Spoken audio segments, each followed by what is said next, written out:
Welcome to the stage, John McCallion. Hello. He goes by Cinnamon. Hey guys, welcome to the Gig Economy Podcast B-side. Tonight we would normally have a gig creator, but we had to flip the side and go to B minus, B plus. I don't know. Had a scheduling conflict, so we got Johnny Boy, who's been a fan of our show for a while and like a hardcore gig worker, but recently hung up his gig belt for a bit, maybe temporarily, to get a full-time job because, you know, the market where he is slow AF. So, John, why don't you tell us who you are real quick, what market you drive in, and how you got started in gig work? Yeah, sure. Thanks for having me on, guys. I got into food delivery late 2018, early 2019, because I wanted to get out of debt, specifically student loans. I didn't want to be in debt to the government for the rest of my life, just because I decided to go to college. So I said, you know what? Well, first I tried to get another W-2 before I heard about the gig economy. So I was already working 9 to 5, and I was trying to get another W-2 after that, but they wanted me to work till 1 a.m. when I had to be at work the next day at 9 a.m. for my other job. And I said, you know what? This isn't going to work out. And one of my friends told me about, DoorDash, Uber Eats, and all that. So I signed up. Uber Eats was my first app. I didn't like it because it was kind of like rideshare, where it would just say like, oh, 3 minutes away, 4 minutes away. They wouldn't tell you what restaurant it was. They didn't know where you were going. They didn't tell you how much you're going to get paid. Tips came after if you were lucky. So I decided to do DoorDash, and that was a breath of fresh air because, it showed everything that Uber didn't show. You knew where you were going, how much you're getting paid, all that good stuff. So, I did it for 4 years. I paid off my debt, built up an emergency fund, and invested a little bit in the stock market. So it worked out for me. So when you went to the gig economy, you were still working a W-2 or not? Yeah, I was working two W-2s. Oh, yeah, I was working about 3 jobs, or 2 jobs and food delivery just to get out of debt, but it paid off. Hey, good job. That's Thank you. awesome. What things do you? I mean, it's new back into your W-2, but can you kind of elaborate on like why you went back to the W-2, what you miss about gig work if you are going to go back? Yeah, one of the main reasons why I went back to a full-time W-2 is because I was working way too many hours. There were a lot of days where I'll get really crappy offers. I would still get the good orders, but it would take a while, or they were few and far between. So I was basically working like 11 to like 8 or 9 p.m. or 11 a.m. to 8 or 9 p.m. So I'm like, you know what, I this isn't freedom and flexibility. Like, sure, I could just turn off the apps and go home, but if I do that, I can't pay my bills. So it felt Yeah. like working 2 W-2. So now that I'm back to full-time W-2, it sucks because I can't just turn it off and go do whatever I want. But I'm working a lot less. I'm working half. I know my schedule is like 9 to 5:30, or I could start a little bit earlier if I want to. I'm working about half. I don't have to work weekends, so it's pretty sweet. No, I totally get it. There's huge advantages to both. Yeah. I get it. You got the flexibility, but you're right. The bill still got to get paid. Like you can fuck Exactly. off for the day if you want, but guess what? It's going to be there tomorrow. So, Yep. yeah, I can totally see that.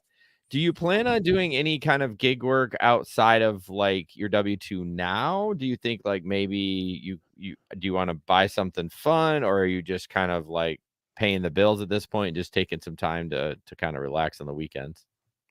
Yeah, I'm just trying to relax. Just been working hard, really hard for the last few years. So, I'm trying to give my mind and my body the rest that it needs. And then also, I'd rather just use that time to, build up my own businesses, my book, market my books, build up my coaching business, all that good stuff, rather than doing food delivery. Because I don't know, in my market, there's too many drivers. People aren't really tipping that well because they know some dumbass is going to deliver their food, regardless of how much they tip. So, that's kind of where I'm at in my market. So you brought up your market. What is your market?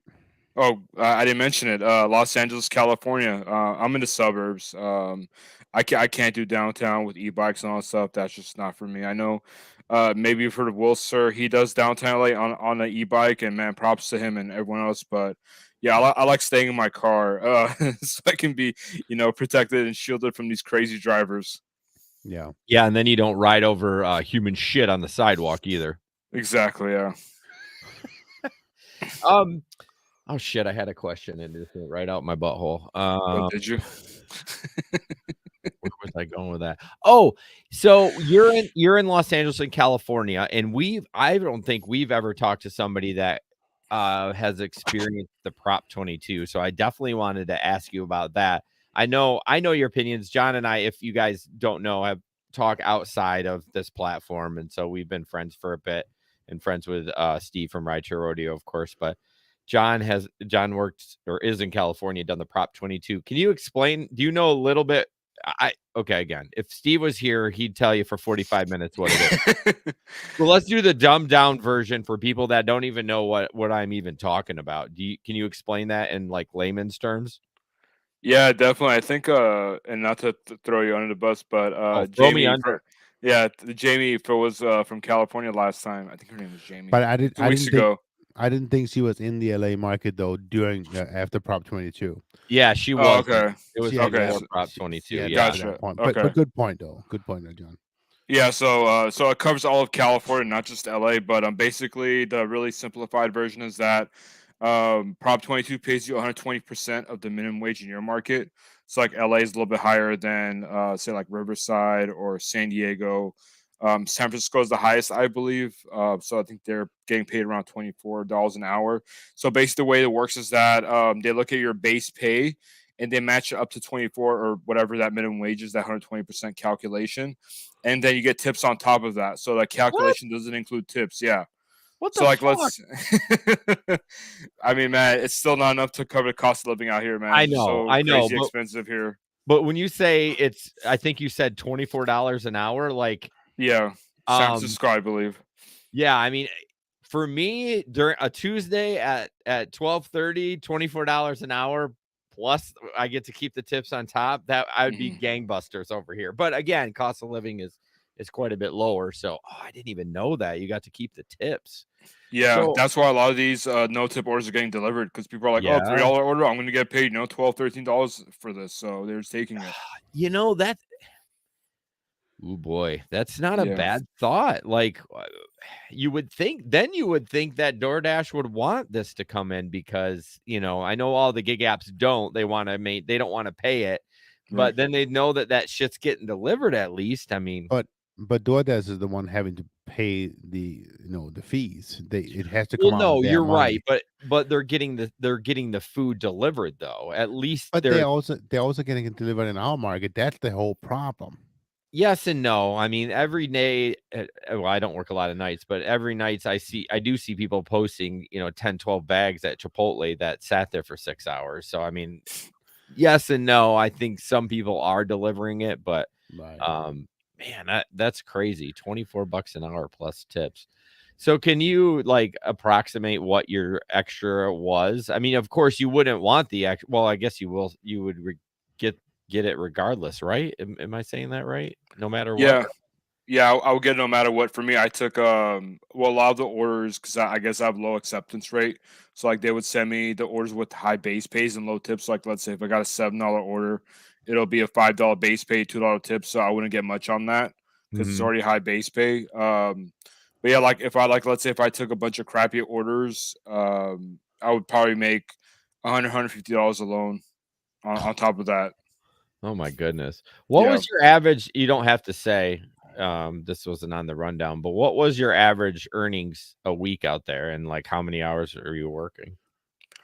I was when before things got bad, I was making about $1,000 a week, Okay. and then but when things got slow, I was still making around $800 or $900, but I was working a lot more hours because there were times where they weren't sending me a lot of orders during the lunch rush, and they were prioritizing the other top dashes and all that good stuff. So I was still making about the same money more or less, but I was working twice the hour. So I said, you know what, I can't do this anymore. So I decided to go back and get a full-time W-2.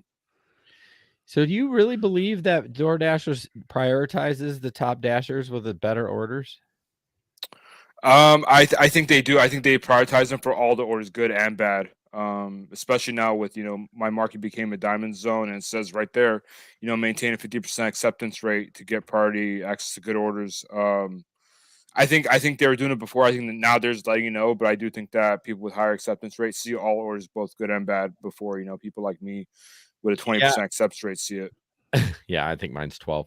But I always look at that and I always feel like it's just corporations like trying to not scare you, but like Uber and Lyft, like Uber at least, we'll give you if you're diamond, we'll give you a bonus or you get all these perks and everything. But is it really true? I mean, I guess they do give you the perks, but I just never trust what a company says. So I mean, I don't know.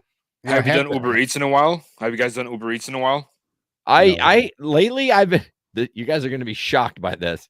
I've been doing all rideshare this week. Oh wow. Food has been so slow. I've been just watching the people's comments on social media in my area. They're like, it's terrible. I'm like, you know what? I'm not going to even fuck around and find out.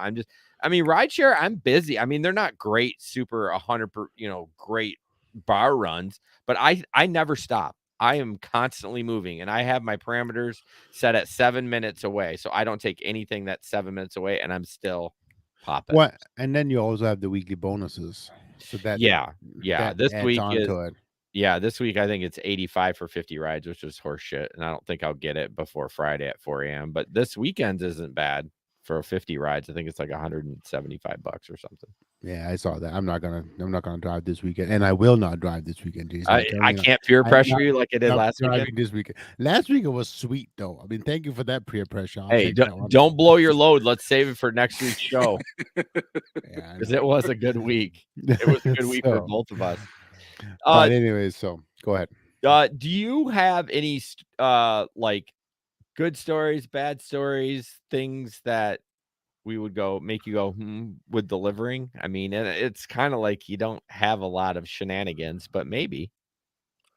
That's a good question. I think I have less stories after the pandemic when everything became leave at door. Yeah. But when you actually hand it to them, there were some stories. Like one of them, I think I told it on this channel a while back. But basically, it was like some dude who came out to grab his food with his hand in his pants. Oh yeah. Yeah, it was just so awkward. And I had another dude, a big butt Russian dude looking like Terry Crews, like come out in like a bathrobe. And like he grabbed the food. He was shirtless and he had a bathroom. He grabbed the food. He's like, hold on 1 second, like this heavy Russian accent. And I'm like, dude, this guy's about to shoot me. He went. I thought he was gonna go ahead. I was thinking he's about to shoot you or whip his crank out. One of the two. Yeah, he went and grabbed like a $40 cash, just tipped me. So I'm like, okay, well, that ended well. So, but yeah, like I've had one time where I delivered to some guy. It was pitch black. He didn't want to deliver to his main door. He was like on the side of the house, but I couldn't tell in the beginning. He was just like, oh, over here. It's like pitch black. I'm like, dude, I'm gonna get shot right now. And then so like I finally found out that he was on the side of the house, and I just like handed to him like over the wooden gate or whatever. But yeah, in terms of like crazy stories, not really. That's pretty much it.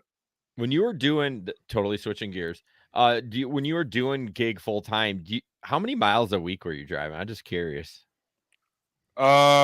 Or a day or whatever, because like I try to stay in my little area. I use way less miles when I'm doing food delivery than I do rideshare. I drive over fucking earth with a rideshare. Yeah, I think I was driving about 75 to 100 miles a day, but I was still making like about $200, like 175, $200. I was trying to keep to $2 a mile. Yeah, I think that's appropriate miles for the amount of work you were doing. I mean, I think that's really low. Excuse me.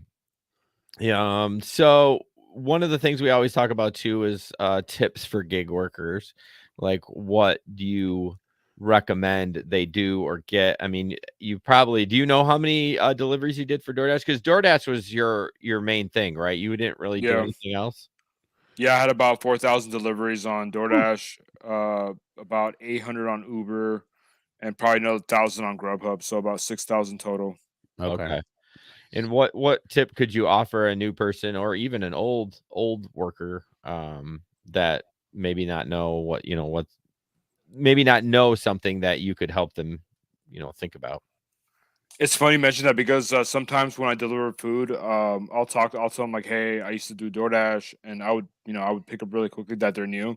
And I would say, hey, the number one rule, like the money stuff, like the mileage to dollar ratio, all that stuff you'll figure out later. But the number one thing that I would tell them is that if you don't feel safe on delivery, you're not an employee, don't do it. Yeah.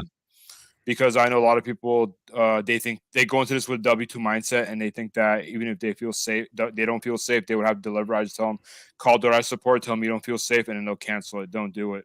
Yeah. As far as for experienced drivers, one of the things that I like to do is that I don't have my main phone is an Android phone anymore, but when I did have an Android phone, you can actually tap on the house icon, and then it'll well, I guess on a new interface, it'll show the address, and you just click on that, it'll open up with Google Maps, and then you'll be able to see if it's a house or a neighborhood, or I mean a house or an apartment. Like you'll be able to see the neighborhood, and then you'll be able to see like, is it going to take long? Are there a lot of gated houses? So basically, I would use that to gauge whether or not how long this order is going to take.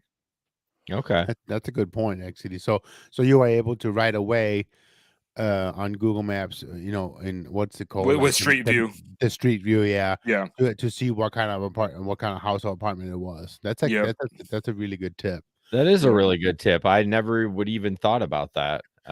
It just kind of gets your bearings as you're making the delivery, so you're not shocked when you drive up. So especially if you're not familiar with the market. Yeah. Oh yeah, I don't know how these drivers go. Like, I like the idea of like traveling around and doing DoorDash all over the country, but also that would be interesting. I saw somebody post in the Grand Rapids market today, like, hey, I'm thinking about going to Dash in Detroit. What do you think? I'm thinking, no, like, I mean, that would be a big fat no. I mean, unless you're in like Farmington Hills, like where the Pistons used to play, like, the higher end stuff, but like, I wouldn't be just going downtown, like, especially not knowing those neighborhoods. In Detroit, you run in one street over, you're like, in the hood. And then is the money going to even be better than working in Grand Rapids? I don't think so. No, maybe a little bit, but it's not worth it. You may have more volume. I don't even think so. Hey, John, so back when you were driving and back before it got bad, if you will, what was your favorite times of the day to drive? Definitely dinner. I would just clean up. Yeah, I would park near the mall because I knew where like the highest volume restaurants were. Okay. Basically, I would just like decline until I got an order from those restaurants, because I know people just generally tip really well from those restaurants. It was actually two. One of them what's called Wood Ranch Grill. It's like a barbecue place. People go crazy over that shit. I think the barbecue is okay, but tips are really good from there. And another one was Stonefire Grill, which is similar. Like breadsticks, barbecue, pizza type of thing. People go crazy for those two restaurants in my market. I used to average $25-$30 an order just by sitting there declining until I got those orders. But the game has changed a lot now. Basically, I think your acceptance rate does matter, unfortunately. I don't have a high acceptance rate, but my completion rate on DoorDash is still 99%. So I think that helps me a little bit. But for me, what really helped me was a large order program, because at that point, you're not competing against the regular dashers. You're competing against people who are on the large order program. So that's what kept me afloat financially, to be honest. I got it.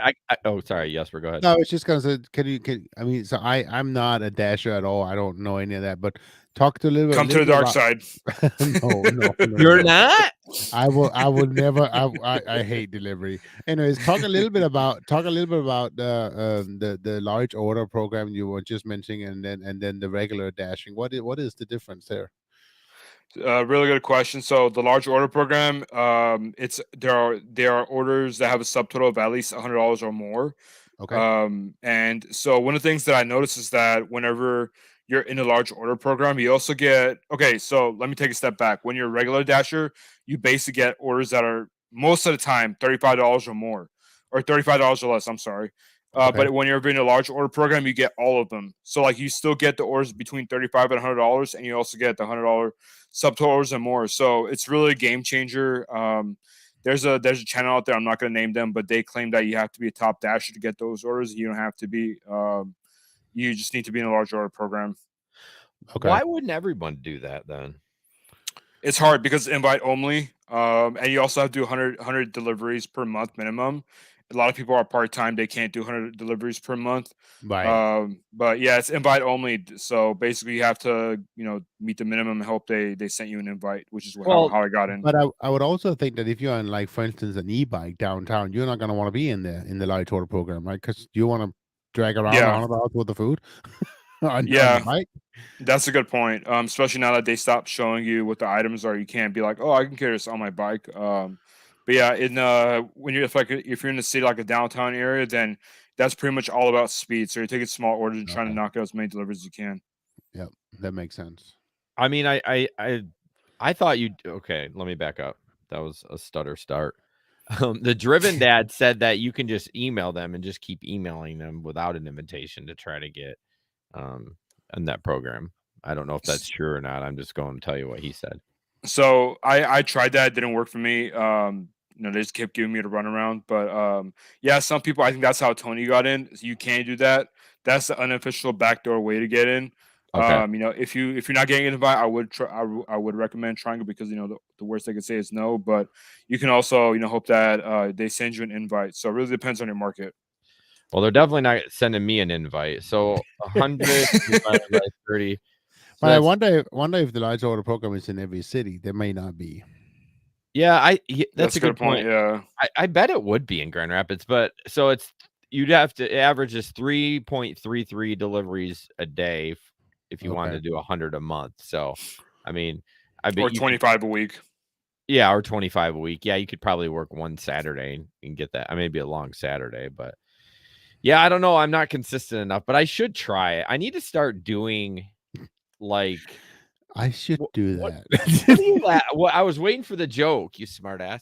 No, I should start like doing stuff like that just for the show, just for content. Like, hey, I'm gonna Yeah. try to get Top Dasher, and even though it's Right. gonna break my fucking heart to deliver a $2.50 order, I might try it just to see. I might be pleasantly surprised. I doubt it, but like the same thing for the deliver program. I don't think I could get 100 a month if I'm not consistent. I think you and I just need to dare each other some more. That needs to happen. Yeah, like, dude, you made fucking bank. You made That Challenge one each other. that we should one weekend, holy smokes. yeah. I'm Yeah, still that was tired. good. So do you see yourself do you have a plan? Like, you seem like a planner to me. Like, you're like, "Ah, I got this job." I mean, I'm sure it's a job, right? I mean, I'm not Yeah. trying to shit talk wherever your job is now. I'm not trying to be disrespectful, but I'm just saying I don't see you trying to like move up the ladder there. Do you have a plan of like just, what you want to do with your business and your books and stuff? Because like for me, I kind of went the opposite. I quit my lawn care job to have more time to spend on the business or just more flexibility because every time I got home at night, I was tired. I didn't want to work on anything. I just wanted to have a few beers and sit in the AC, and so you're kind of with the opposite. You're like getting a full-time job to spend more time on your projects. How do you think that's going to work out? Or what's your plan for that? Yeah, really good question. So basically, the businesses that I'm working on right now are my side hustle. So they're kind of like taking the place of the gig apps. So basically, I'm gonna keep working on them until I can live off them full time, and then say goodbye to the W-2 because yeah, I do like the W-2 world. And for me, I guess one of the reasons that I forgot to mention is that I don't have any kids. I'm not married, so flexibility and freedom is nice for me, but it's not as necessary as for someone who has kids. So that's Yeah. how I was able to make that jump. But yeah, it's just all about working on my side businesses for now, and then waiting until they become bigger and I can make a full time living off of them. Yeah, that's kind of what I'm trying to do for the podcast business. Would it be okay if you didn't do that? Like, would you be What do you mean? disappointed in yourself if like 5 years you did this and then you were like, "Oh, it's not working out?" Like, I'm actually it's more of a personal question. I just thought about that because 'cause I'm struggling with that too. Like, I tell people what I was gonna make an hour at lawn care this year, and they're like, "What the fuck? Like, why did you go Mhm. away from that?" And I'm like, "What if I gave that up and then 5 years down the road, I haven't created the business that I wanted. Am I gonna be a failure? You know what I mean? I kind of think Mhm. about that. Um, I don't know.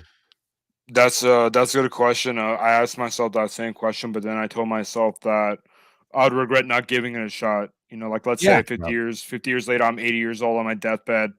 That $1 million question, and I would have regretted not trying instead of trying and having it fail. So that's just the way I look at it. That's You awesome. know, Gary Vee says it's never too late, right? And it isn't. It's never too Good old late. Gary V. I Love know. I Gary know. Vee. By the way, Yeah. real quick, just wanted to mention because I wanted to pay off the Uber Eats thing. So Uber Eats, it's probably changing the market too. But me and Sergio from the rideshare guy, I don't know if you guys know him, but we're both in the same market, and we Uh-huh. both noticed he has a rideshare account. I have an Uber Eats only account, and so basically Uber Eats changed the algorithm big time. I would say more in DoorDash to where basically I don't get anything over $7 to $8 when it comes to Uber Eats orders, and then I haven't seen a hidden tip order probably in like 2 or 3 months.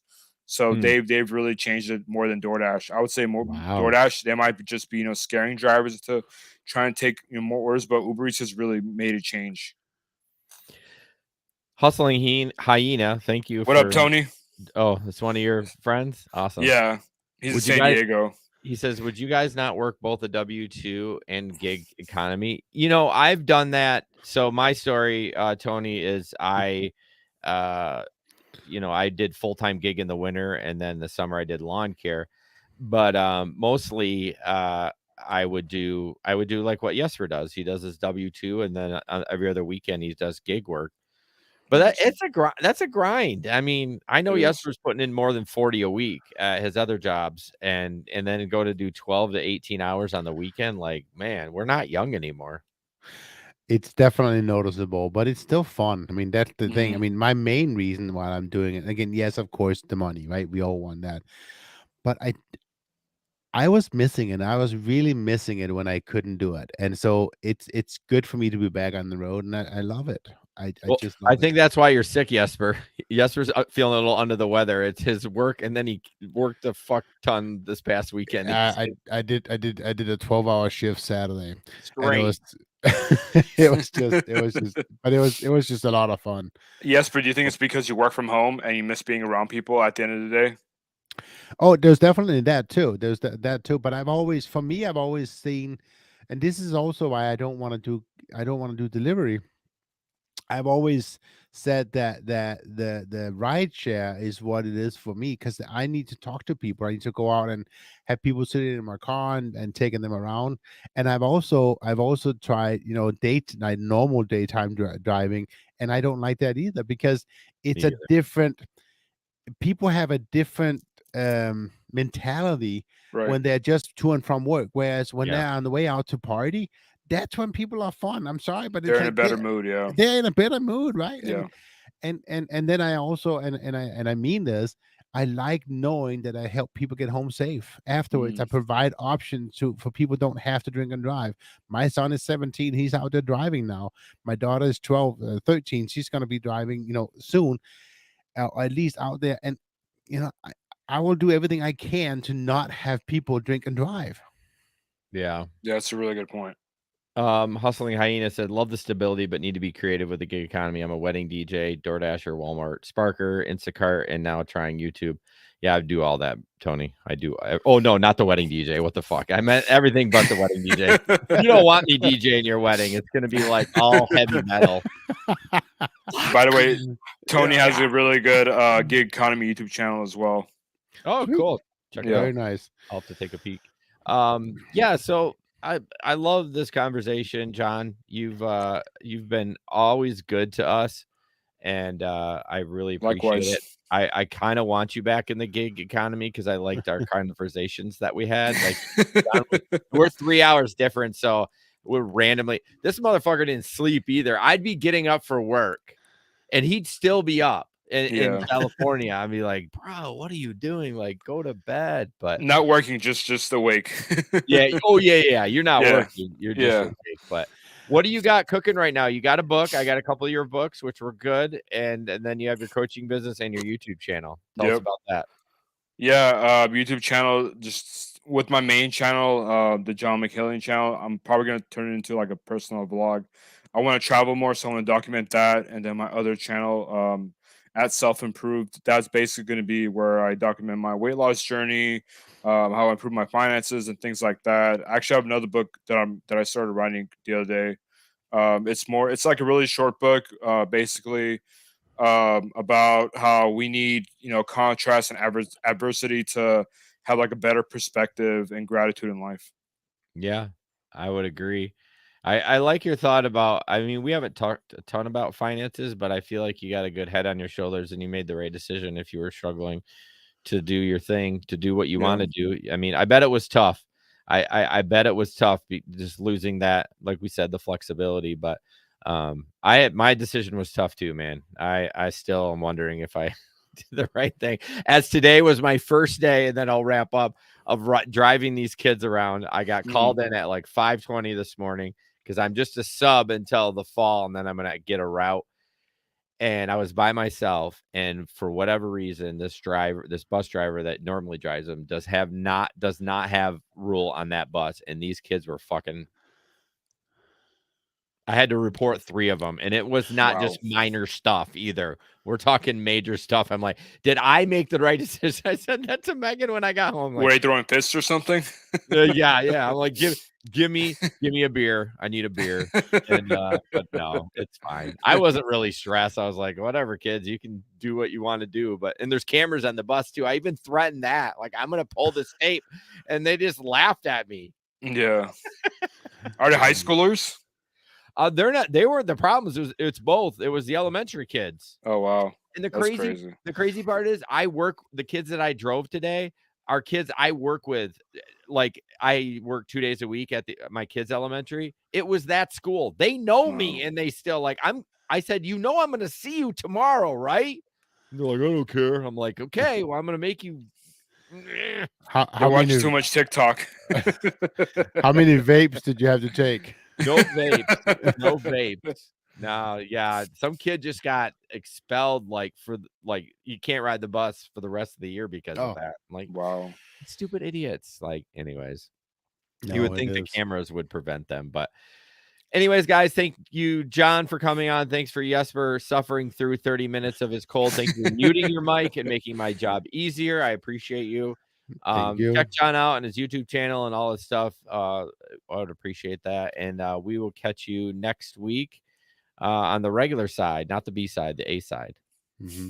And we'll put all the links to all John's channels in the show notes. So yeah, I should. Normally we don't promo stuff for a gig worker, but you have stuff. I should have pre-asked you so I could put it in the description. But it's all good. I know you know about them. Yeah, well, other people need to know about them. So, all right, guys, have a good night. Thank you so much, and go subscribe to Hustling Hyena's YouTube channel right now. Damn it! Thank you so much. All right, see you guys. Have a good night. Bye. Bye.